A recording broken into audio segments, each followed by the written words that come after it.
ओम साई राम। आप सभी को मेरे चैनल आओ साई सच्चरित्र में स्वागत करती हूँ। इस साई चरित्र का पाठ करते हुए सुख संपन्न और आनंददायक जीवन जीने के लिए आप और हम साईं बाबा के साक्षात आशीर्वाद से भौतिक से आध्यात्मिक राह पर चलते हैं। ये यात्रा है श्री साई सचरित्र की। ये साई चरित्र वो ग्रंथ है, वो पवित्र ग्रंथ है जो केवल साईं बाबा की जीवन की कथा बल्कि हर इंसान को जीवन जीने का मार्गदर्शक है।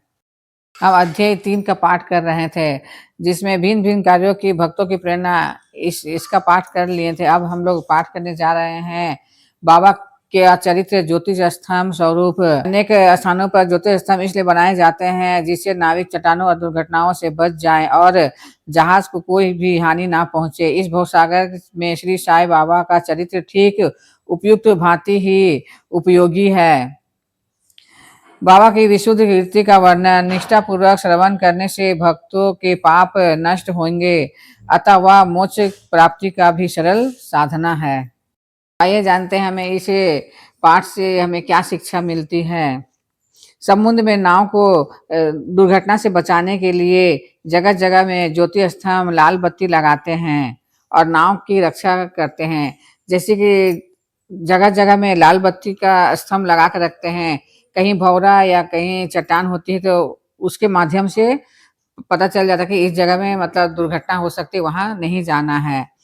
तो उसी तरह हेमांत पंत भी वही बाबा से कहते हैं, वैसे ही मेरी जीवन में भी आप मार्गदर्शक करिए। हमारे जीवन रूपी नैया को चलाने के लिए ज्योति स्तंभ की तरह रास्ता दिखाइए। ये कथा, ये संत कथा अपने हृदय में अगर इसे हमें श्रवण करने से या पठन करने से अहंकार नष्ट हो जाती है और भक्ति भाव से इस कथा को सुनने से या पढ़ने से बाबा हमारे ध्यान में आते हैं। जो हमारी जो भक्ति होती है वो बहुत ही दृढ़ और मजबूत हो जाती है। इस साईं चरित्र की कथा और संतों की कथा अपने हृदय में संचित करने से अहंकार नष्ट हो जाता है और भक्ति भाव से इस कथा को पढ़ने या सुनने से हमारे ध्यान में बाबा आते हैं और भक्ति में बहुत ही बढ़ोतरी होती है और हमारी भक्ति जो है दृढ़ हो जाती है। हेमांत पंत कहते हैं कि बाबा ने मुझ पर दया का आशीर्वाद कर वर्षा की है। मुझे अपना निमित्त मात्र बनाकर साईं बाबा ने अपना साईं चरित्र खुद ही लिखवाए हैं।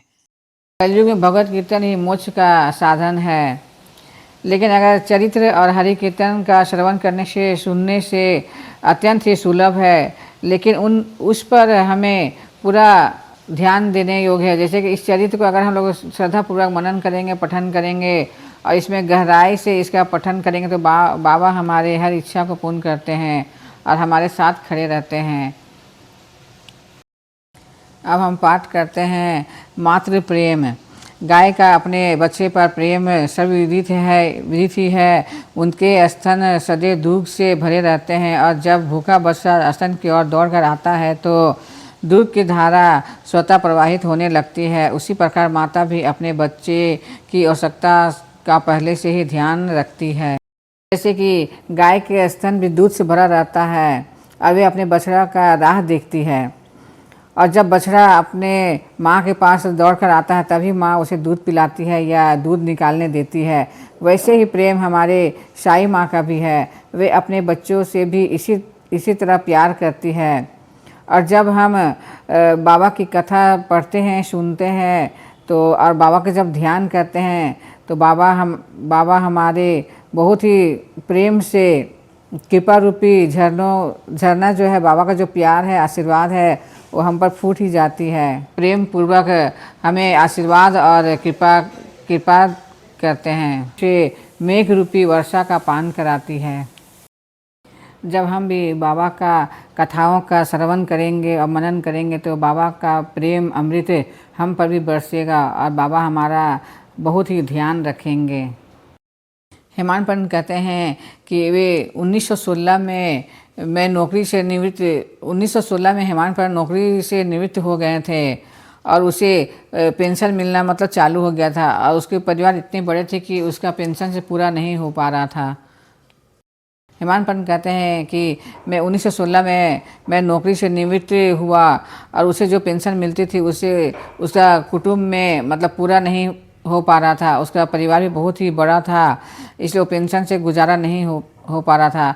तो 1916 में 16 की गुरु पूर्णिमा में हेमांत पंत मतलब शिरडी जाते हैं और वहाँ अन्ना चिंचिंकर भी जाते हैं और बहुत अनेक भक्त थे द्वारिका माई में।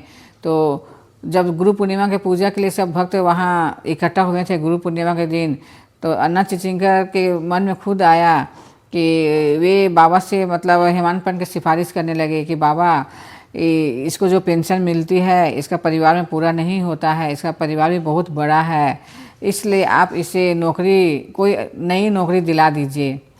तो बाबा उससे कहते हैं कि इसे नौकरी मिल जाएगी लेकिन अब इसे मेरे ही सेवा करना चाहिए, अब इसे मेरी सेवा में ही आनंद लेना चाहिए। जो प्रेम पूर्वक मेरा कार्य और सेवा में लग जाता है, मैं उसके सारे संकट को हर लेता हूँ, उसके सारे हर संकट को मैं मिटा देता हूँ। इसे अपना ध्यान मेरी ओर ही आकर्षित करना चाहिए और इसको अधर्मी और दुष्ट जनों के संगत से मतलब दूर रहना चाहिए। जो बुरी आदत के लोग हैं या दुष्ट जन है या बुरी आदत है उससे इसे दूर रहना चाहिए। और जो भी इसके सामने आए, तो जैसे कोई गरीब हो या पशु पक्षी, सभी को भोजन कराएं, कभी भी किसी का भी तिरस्कार ना करे, ये मेरी ही सेवा करते रहे और मेरे ही सेवा में हमेशा ये लगा रहे, इसकी हर इच्छा को मैं पूर्ण करूँगा।